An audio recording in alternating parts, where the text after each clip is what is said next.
mengemas sejarah dengan konsep rekreatif, edukatif, dan entertainment.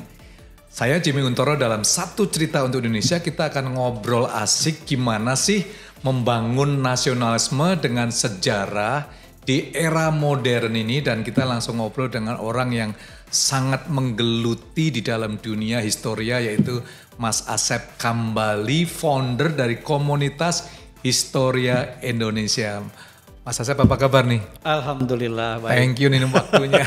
Sama-sama, ini senang bisa mampir ke channelnya Mas Jimmy. Thank you. Ini kalau kita bicara history, biasanya teman-teman milenial kan, aduh ini untuk orang tua ngapain bicara masa lampau. Iya. Padahal kita selalu bicara masa depan ya. Betul. Bisa cerita sedikit nggak apa sih sebenarnya komunitas Historia Indonesia? Ya, bicara komunitas Historia sebenarnya ini bicara satu wahana ya, satu medium, bisa jadi satu kendaraan hari ini yang saya gunakan sejak 20 tahun lalu. Jadi 20 tahun lalu, tepatnya di bulan Maret 2003, saya mendirikan komunitas Historia Indonesia ini. Nah, komunitas ini awalnya kita ingin bertujuan bagaimana menjadikan mata pelajaran sejarah gitu ya, itu menjadi menarik dan menyenangkan bagi anak-anak, karena saya saat itu sebagai mahasiswa pendidikan sejarah, jadi saya akan jadi guru sejarah, dan saya melihat banyak anak muda tuh nggak suka sejarah gitu ya, anak-anak nggak suka sejarah membosankan gitu, dan dengan komunitas ini saya berjuang sampai hari ini mencari formula bagaimana kemudian sejarah itu bisa digemari. Nah, ternyata formula itu saya temukan, kalau baca buku dengerin guru itu kan membosankan. Ya. Dengan mengunjungi langsung ya, atau metode empirik ya, empirical process tadi, mengalami langsung, melihat langsung ya, menyentuh langsung benteng, museum, situs sejarah lain, itu akan melekat di dalam ingatan kita. Jadi rekreasi itu ada metode empiris sebenarnya. Nah, kemudian komunitas Historia mengembangkan formula dengan meramu teorinya Bloom, taksonominya Bloom, yaitu edukasi. Edukasi itu terdiri dari kognisi, afeksi, dan konasi atau psikomotorik. Jadi kita mencoba, justru sebenarnya ini core-nya nilai edukasi ini, karena belajar sejarah, maka kami kan di komunitas Historia Indonesia ini tadinya tujuannya tuh simple, hanya untuk bikin sejarah jadi menarik.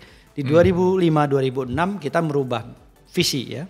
Kita ingin membangun nasionalisme Indonesia, karena dengan edukasi itu ada kognisi, afeksi, dan konasi atau psikomotorik ini, kita berharap bahwa ketika orang tidak tahu sejarah ya, orang tidak tahu sejarah, kemudian setelah dia paham, itu akan muncul yang namanya sikap ya. Jadi tahu, kemudian dia punya sikap, dan yang terakhir konasi atau psikomotorik itu bertindak.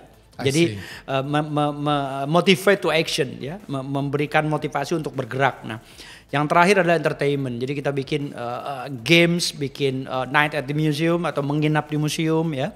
Itu program-program terbaru sejak 2009. Jadi ada hiburan, ada jalan-jalan, ada makan-makan, jadi semua kita ramu. Nah, karena kita percaya, jadi perubahan dari komunitas Historia yang tadinya hanya sekedar menjadikan sejarah menarik menjadi menyenangkan, kemudian what next gitu ya. Apa selanjutnya? Nah, ternyata dengan belajar sejarah, orang akan makin cinta dengan bangsa dan negara ini.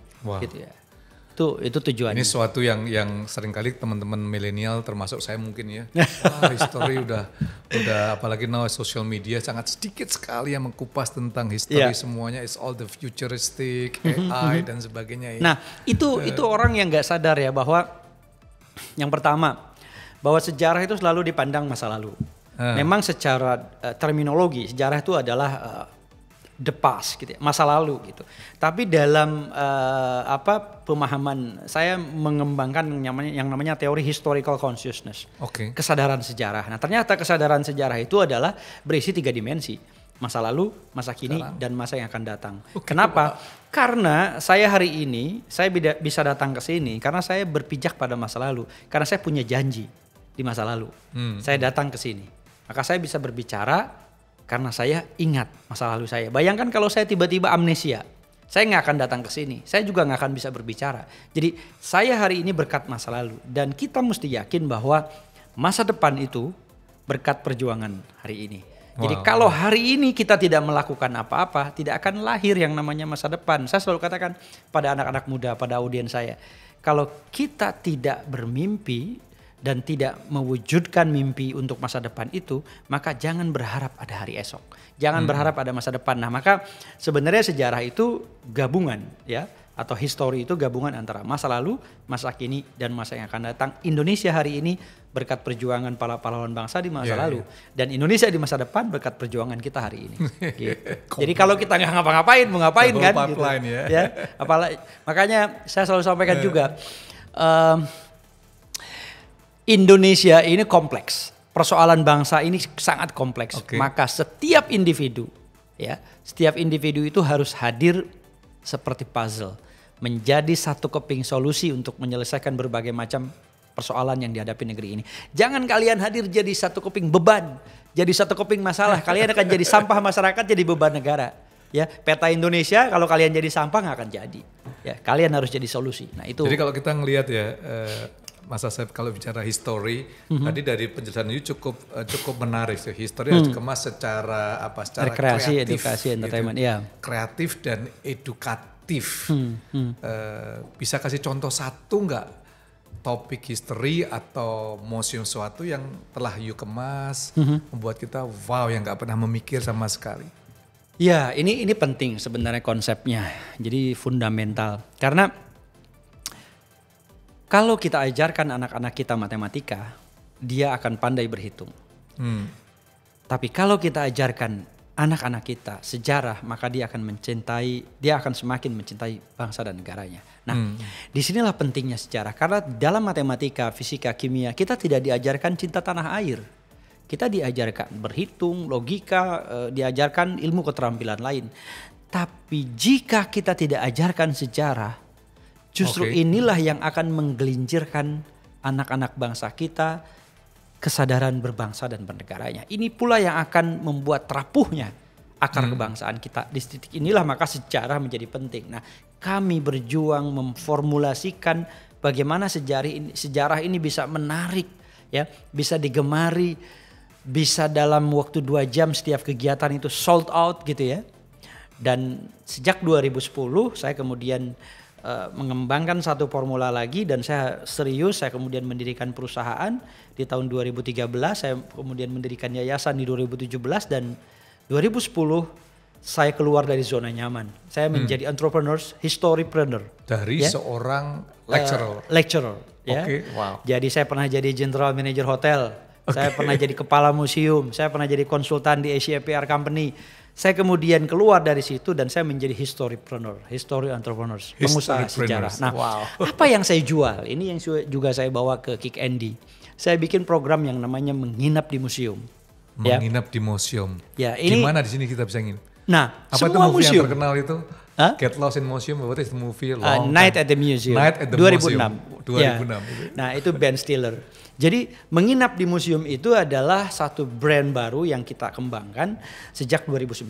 Jadi Night at the Museum itu filmnya Ben Stiller. Dulu sebelum 2005 kita punya Telusur Malam Museum, tapi nggak nginep. Ben Stiller bikin film 2006, 2009 kita bikin menginap di museum, literally menginap. Jadi ini event pertama mungkin di dunia ya, waktu itu kita klaim. Ya. Jadi event menginap di museum ini bisa dimanapun. Ya pertama kita di Museum Bank Mandiri, karena saya pernah jadi kepala Museum Bank Mandiri. Kemudian kita kembangkan terakhir kita di rumahnya Laksamana Tadasi Mahida. Ini rumah tempat dirumuskannya proklamasi kemerdekaan. Jadi jam 12:30 malam kita bikin tour di museum itu. Kemudian pesertanya tuh dari level 3 tahun ada ya sampai 50-an tahun. Kita masuk di ruang di mana Bung Karno dulu merumuskan, di mana naskah proklamasi diketik dan susah sampai di mana mereka makan sahur karena pas bulan puasa gitu.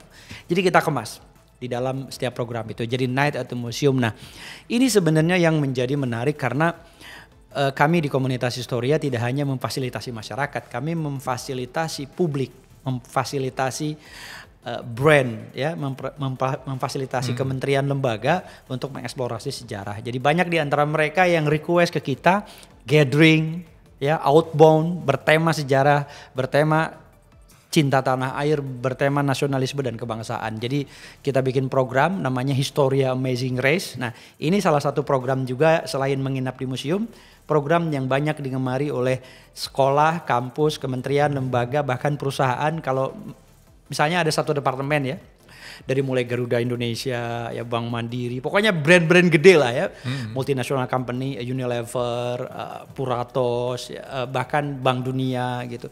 Mereka mengeksplorasi program yang kita bikin, mengeksplorasi sejarah ya, dengan nama Amazing Race itu. Jadi kita akan keliling ke tempat-tempat bersejarah, mereka dikasih challenge, ya ada satu tempat untuk start dan tempat untuk finish, ini kayak lomba. Ya, hadiahnya motor, tergantung brandnya dia punya mau keluarin apa. Kita jadi operatornya. Kita bikin juga Jakarta Museum Marathon dengan Pemda DKI. Jadi balapan ngiderin Jakarta. Nah ini program yang hadiahnya puluhan juta. Juara 1 itu 30 juta. Ya, juara 2 20 juta. Itu menarik gitu. Dan itu bisa cepat lakunya, bisa cepat habisnya program-program seperti itu. Gitu. So guys, sejarah ini bukan untuk orang tua. So you have to change the mindset ya. Ini kita ngobrol dengan Mas Asep ya, anak muda lecturer mengubah shifting a destiny menjadi seorang historianpreneur. Bahkan beliau ini luar biasa loh guys, dapat World Youth Summit Austria. Banyak sekali, 45 inspiring figure dari Kompas, XL, prestasinya luar biasa itu ya. Bahkan dikatakan sebagai pemuda pilihan TV One. Sekali lah ya. Mas 2008 itu. Bisa ceritakan nggak ini segudang daripada seorang historian, tapi sekarang publik mulai recognize bahkan memberikan award demi award. So proud of you. Bisa cerita sedikit nggak dari semua Youth Summit sampai pemuda pilihan TV One? Iya, jadi kan saya bergulat dengan sejarah itu sejak 23 tahun lalu lah. Yeah. Jadi di awal 2000-an. 23 tahun yang lalu. 23 tahun Jadi, yang lalu. umur berapa waktu itu? 20 tahun. 20 tahun. Sekarang kan 43 umur saya. Jadi sejak seorang umur 20 tahun istri biasanya semua 20 tahun K-pop. Ya, 20 tahun. Memang waktu itu kan di tahun 2000 itu kan belum ada handphone. Saya 2001 2002 baru punya HP. Dan yang punya HP waktu itu kan tahu sendiri ya. Jadi aktivisme saya itu diwujudkan dengan saya aktif di BEM, aktif di Senat, saya dapat beasiswa gitu. Jadi saya bilang saya dulu tuh mendirikan komunitas, belum ada sosmed. Ya, belum ada internet belum secanggih sekarang, belum ada HP. Kalau mau bikin program, kita tempel di halte-halte bus, ya. Di halte-halte kampus supaya ada yang mau ikutan.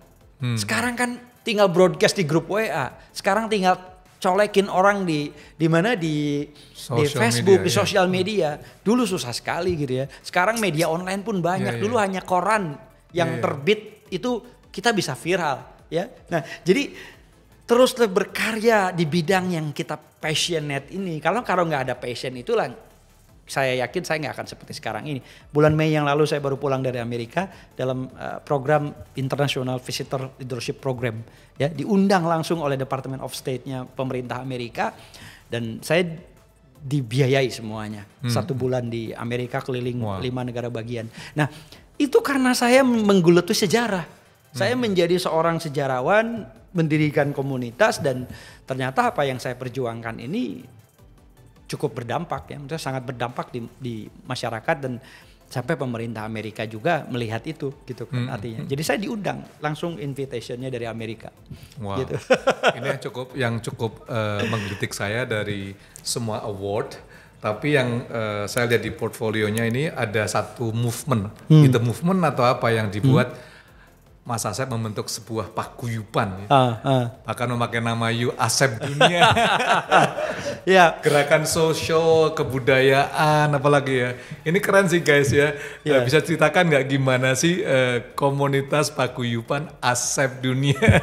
Ya, jadi memang pergaulan saya, idealisme saya dengan budaya dan sejarah ini tidak lepas, terutama juga dengan social movement tadi karena komunitas Historia Indonesia ini juga social movement gitu ya. Awalnya di awal berdirinya. Kemudian di 2008 itu saya bergabung dalam sebuah grup yang namanya How Many Asep There Are in Facebook. Jadi berapa banyak How Many Asep There Are in Facebook. Jadi itu ada grup yang dibikin oleh salah satu manajer atau direksinya United Tractor, namanya Asep Iwan Gunawan. Nah ini pendiri nomor 1 dia, jadi inisiator. Namanya kebetulan sama? Sama, Asep Iwan Gunawan bikin grup How Many Asep There Are in Facebook, saya join. Grup ini bertahan 2 tahun sampai 2010. Di 2010 itu saya iseng, saya bilang kita ketemuan aja, kita realkan grup ini. Jadi atas inisiatif saya, kemudian dan saya fasilitasi tempat waktu itu, kita bertemu. Jadi saya sebagai pendiri sekaligus inisiator untuk pertemuan itu, kita mendirikan yang secara resmi, sudah berbadan hukum. Ya. Wow. Jadi Paguyuban Asep Dunia ini berbadan hukum, punya SK Kemenkumham dan seterusnya, sudah resmi. Nah jadi itu karena saya melihat waktu itu, ya karena diduga Asep akan punah, maka saya bikin ini. Ya. Jadi orang itu tidak lagi ngasih nama anaknya tuh Asep. Ya, orang Sunda itu, karena dianggap Asep ini konvensional, ya, tradisional gitu, ya, namanya tuh ke Arab-Araban, gitu ya, namanya itu ke luar negerian, ke barat-baratan gitu. Jadi karena banyak Asep Negro, banyak Asep Bule, ya, itu banyak. Jadi Asep Ricardo, ya, Asep Michel Asep, Fernando Asep, itu Negro di Meksiko. Jadi mereka tidak sadar kalau mereka tuh punya nama yang sama dengan kita, dan mereka nggak ada yang mengatakan bahwa itu sebenarnya istilah khusus di mereka. Jadi Asep itu. Tapi Asep bahasa Indonesia dong. 4 angka. ASEP. Oke. Ya, tapi mereka bilang mereka nggak ada keturunan kita. Saya juga pernah dapat undangan Asep menikah dengan Asep. Kaget juga. Kaget. Saya bilang ini LGBT nih mau nikah nih. Ya. Ternyata Asepnya itu perempuan. Jadi memang ada Asep perempuan. Asep Wahyuni, Asep Nopianti itu perempuan. Ya. Jadi Asep itu tidak gender, ya. Unisex sebenarnya nama Asep itu. Orang Michelle Asep aja ada, ya kan? Gitu. Jadi ya itulah yang menarik dari Paguyuban Asep. Cukup menarik ya. Kalau ini nggak banyak Asep, adanya Asem. Dan memang yang menjadi menarik itu kita egaliter ya. Setiap pemilik itu kita panggil Akang atau Teteh, brother ya. Jadi Akang, Teteh, dan kita punya Asep yang jenderal, bintang 3, bintang 2 ya. Ada yang kopral ya, jadi paling rendah. Ada yang tukang cilok, tukang cukur ya. Itu, dan kita tuh punya, pernah diprotes sama waktu itu Anies Baswedan waktu menteri. Sep, tolonglah itu kalian, kan saya udah pendiri Asep ya waktu itu. Beliau menteri, kata Mas Anies, coba itu yang namanya Asep, kasih lanjutan namanya. Jadi di mereka itu di datanya kementerian, yang kalau UN, ujian nasional, itu yang punya nama Asep doang, itu ratusan ribu orang. Yang namanya Asep doang, gak ada kelanjutannya. Kan bingung membedakannya ini yang mana gitu Asep itu kan. Kalau Asep Saipudin di saya datanya ada 750 orang yang so far yang ada di datanya. Asep Saipudin persis sama. Wow. Kan membingungkan kan, nama sama kan. Makanya si mereka ini yang Asep Saipudin ini manggilannya beda-beda. Ada Asep Cepi, ada Asep Cilok, ada tukang cilok, ada Asep Asep Golok ya, karena dia tukang golok. Literally dia jualan golok dia. Gitu. Jadi profesi ya. Nah, kalau saya Asep Kambali cuma satu-satunya di dunia. Nggak ada lagi. Asep Kambali itu nggak ada lagi.